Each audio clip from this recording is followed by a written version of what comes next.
किसान भाइयों नमस्कार। मैं आपके सामने लेके आया हूं फाइबर से भरपूर मसूर की दाल। अब कहावत तो बहुत सुनी होगी, उनको ये मूंग और मसूर की दाल इतनी फेमस ये दाल है। क्यों फेमस है? इसके गुण ही इतने हैं, अद्भुत गुण है, गुणों से भरपूर है, इसलिए इतनी मशहूर है ये। अब ये कब लगानी चाहिए, कैसे लगानी चाहिए, क्या देखभाल करनी चाहिए, इसके बारे में आज पूरी जानकारी मैं जहां तक मुझे पता है मैं आपको देने की कोशिश करूंगा। पहले ले लेते हैं इसके फायदे के बारे में। मसूर की दाल गर्मियों में सबसे ज्यादा ठंडी होती है मसूर, और सर्दियों में इसकी दाल बना के खाएं तो गर्म होती है। अगर किसी को ठंड लग जाए, खांसी जुकाम हो जाए, 2 टाइम उसको मसूर की दाल खुआ दो, पतली सी दाल बना के अगर खुआ दें तो बहुत ज़्यादा गर्म होती है, खांसी जुकाम तक भी ठीक कर देती है।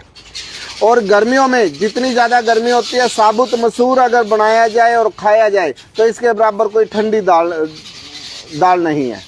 तो इसलिए साबुत मसूर खाएंगे तो ठंडी रहेगी, दाल बना के खाएंगे तो गर्म रहेगी।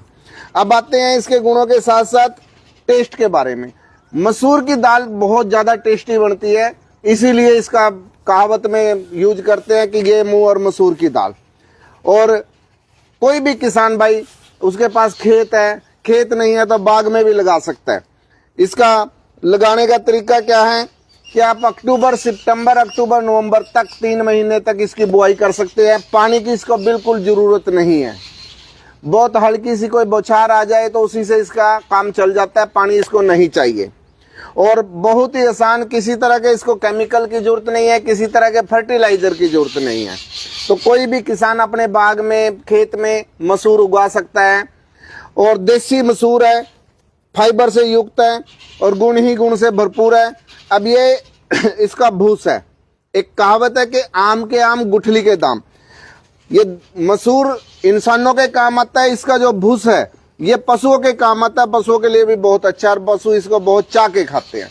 यही सारी चीजें आपके सामने हैं और आप देख सकते हैं कि बिना मेहनत के, बिना पानी के, सिर्फ आपके पास जमीन है तो इतनी कीमती आप मसूर अपने खेतों में पैदा कर सकते हैं और खा सकते हैं। तो सर, जैसे यहाँ पर हमारे को ये मशरूम दिख रही है, मसूर, तो हाँ मसूर, तो ये आपने ये यहाँ पर ये भूसे से अलग की हुई है, तो कौन से महीने में आपने लगाया था इसको और ये तैयार कब हुई है? हमने अक्टूबर में इसको लगाया था और मार्च में ये पक गई थी। तो हमने इसको यहाँ पे डाल के, पल के ऊपर डाल के, इस पर ट्रैक्टर चलाया और इसमें से हमने मसूर अलग कर लिए।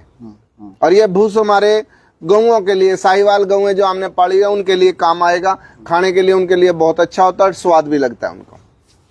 तो अगर एक कोई किसान है, अगर अपने खेत में लगाना चाहता है तो ये कौन से महीने में लगाएगा और इसका बीज कहाँ से अवेलेबल होएगा जी? बीज किसी फार्मर से ले ले या दुकानों पे भी मिल जाता है, देसी मसूर कह के लिए, और अपने उसमें लगाए और बहुत अच्छे से गुणों से भरपूर ये दाल वो उगा सकता है। सितंबर, अक्टूबर, नवंबर 3 महीने में कभी भी लगा सकते हैं।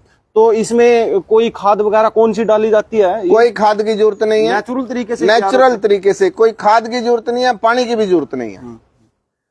देखिए, सबसे बढ़िया बात यह है कि अगर कोई भी अपने, जिसके पास जमीन है, अपनी जमीन में इस तरीके की दाल को उगा सकता है, जिससे आपका शरीर तो स्वस्थ रहेगा और एक बढ़िया प्योर चीज का आप आनंद ले सकते हो। और दूसरा, अगर किसी के पास जमीन नहीं है तो उसको क्या मैसेज देना चाहते हो कि दाल की पहचान कैसे करे, कैसे, किससे दाल ले जी? अगर कोई दाल लेना चाहता है, अगर कोई, देखिए, किसी फार्मर से अगर लेंगे तो ज्यादा बेटर होगा, क्योंकि दुकानों पे जो दाल होती है ज्यादातर वो देसी तरीके की नहीं होती। आप देखते हैं अमल का मसूर है, ये मसूर है, उनमें गुण कम होते हैं, इसमें गुणों से देसी जो मसूर होती है गुणों से ज्यादा भरपूर होती है।